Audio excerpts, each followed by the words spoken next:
Shane Hewitt and the Night Shift podcast. Should we have a prenup? Should we have a prenup? Should we have an agreement before we have this conversation even? I'm not sure. Laura Paris is here. Laura's with, she's an associate and team lead at Shulman Partners LLP. Marriage, love, and prenup. Sometimes love got nothing to do with it.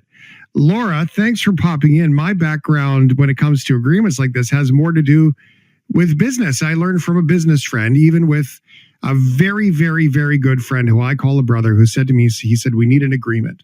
And I said, okay, well, we're friends, Darren. Like, this is what we do, where you take care of each other. He said, I know. He said, but that's not the problem. He said, the problem is that if something happens to me, whether I die or be incapacitated in some fashion, you don't want to be in business with my, weird Uncle Larry, because somehow through my estate, he ends up being your business partner. And I learned that from Darren. I'm really glad he taught me that lesson. But it does sound kind of square when we're talking about falling in love and getting married. Laura, thanks for being here. Yeah, thanks for having me. I absolutely agree. And the way that I try to pitch it when I have conversations with people about it, whether professionally or personally, is you got to look at it like an insurance policy.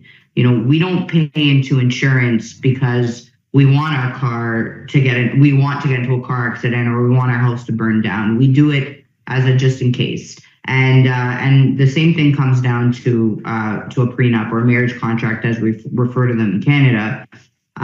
You're doing it as a what if, because when you enter into an agreement when you're happy and in love, you're a lot more rational in your thinking. Whereas when you're dealing with these issues at the end of a relationship, particularly in relationships that end badly, or because, there's a loss of trust or something like that, it creates a really rocky process. And unfortunately for people, the lawyers usually end up winning in those situations.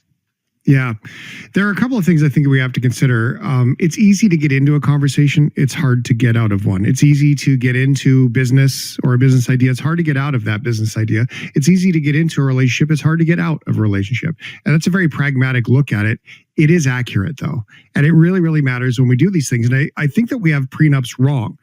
There's an awful lot of blended families going on here. And, if you have money that you bring into your second marriage, that is your house, that you have your kids, your new partner has their kids, I think most people would look at that very reasonably and say, well, I just got to make sure that my kids get this, like this is theirs if something happens to me. I mean, somehow that seems to fit. But I feel like we look at prenups all wrong. Some of the stats that were in this survey talked about things like, breaking up over bad spending habits. I mean, I think we look at prenups all wrong as some sort of set of rules of how we're supposed to live versus just a really clear way of where we're headed. Yeah. And I think too, we have to consider that things are, the temperature towards prenup is changing because the traditional family is changing. When people are getting into relationships is changing. So that kind of more pragmatic approach that you see being employed in second marriages is starting to take form in first marriages from the perspective that you're getting married later in life. So a lot of people have established careers, established assets, or just affordability right now. And the fact that you're relying on, in a lot of cases, family money to kickstart your future. So when you're asking for these protections, you're asking to protect things that were established before the relationship had come to be, or things that were established by third parties. So it's kind of changing the form of these conversations from the way we traditionally looked at them. Money is always a big one. It's always the biggest one that people don't want to talk about and everything else. People hide money. That's something that I don't know if it's a generational thing, but I've heard from women friends that, from women scorned in the 80s, oh, you always got to have your separate bank account, hide that from your husband. I mean, those are echoes of the past, of the way marriages used to be, not necessarily applying to way marriages could or should look today. But when you're talking about money, one of the stats in this survey said that people don't talk about money till they move in together. That sounds more like, how do you deal with that when they come to you to talk about these things? Because that sounds like, have you talked about money? No. Well, you don't need a prenup. You need to have conversations. Absolutely, and that's not an issue for a prenup. I mean, if you're starting to have these discussions at the time of the prenup, you're right. Like, you have bigger fish to fry here. Yeah, it seems like you're late. Absolutely, and really, what you want to see is that when you're coming to a lawyer, you've already had that conversation, and you already have an understanding of each other's financials. I mean, one of the biggest reasons where these types of agreements get set aside is if there isn't financial transparency. So you think you might be, saving yourself or doing yourself a favor by not being transparent of when it comes to your financials, but it's actually the opposite. You want to be as transparent as possible, because the way it's looked at is for you to understand what you're entering into and what you're potentially giving up. You have to have a fulsome understanding of what the landscape is. So if you're not being transparent about it, then your spouse could potentially, at the end of the road, should you get there, say they had no idea what they were signing because they didn't know what they were giving up. Yeah, so I've say hypothetically, I've got 2 or 3 vacation homes I inherited from my grandparents, but I didn't tell you about that. Laura, you and I go in, we'll work on this relationship together. We have a prenup that says, well, we're 50-50 no matter what, or whatever we had in property beforehand is ours. But if you didn't know that all that stuff was already there and I did, that can really compromise the process, can't it?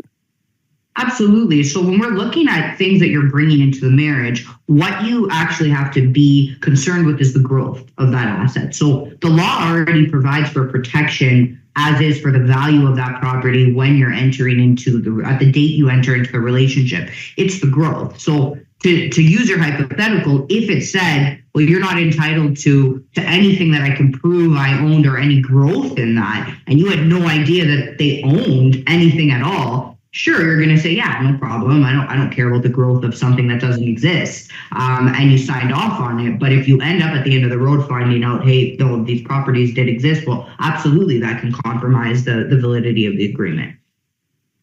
Where do you see that these things work really, really well? I mean, when couples come in, and what are they truly looking for when it comes to a prenup in their marriage? So I think where we see them being the most successful is where you have one person that maybe has put a substantial down payment on a property. Because the way things work is that the matrimonial home is treated differently than any other property. So if you own the matrimonial home prior to marriage, you don't get a deduction for its value at the date of when you separate and you do equalization. Any other property you do. So what you see a lot of people doing, having knowledge of that, is they actually protect what that initial investment is. And those, from what I've seen, tend to be very successful.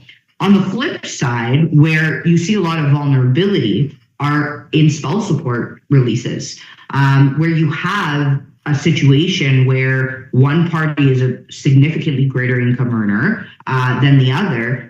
While you may put that into an agreement and want to protect from that, the court does have authority to set aside that provision if it's found to be unconscionable in any way.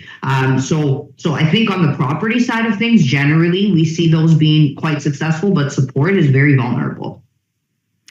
This is fascinating. I'm really glad we could have this conversation and bring some understanding to what this looks like, because I know the blended family part is important, and so many people are looking at that going, wait a second, how do we deal with debt? How do we deal with the house that I live in that you're moving into? Should we go buy another house and sell this one, or how does that all work? And I think that brings a lot of clarity. Laura Paris, thank you very much. Thanks. This all comes from a survey that was about, when do you break up and all these different things. And so we just thought we would learn about it. Fascinating.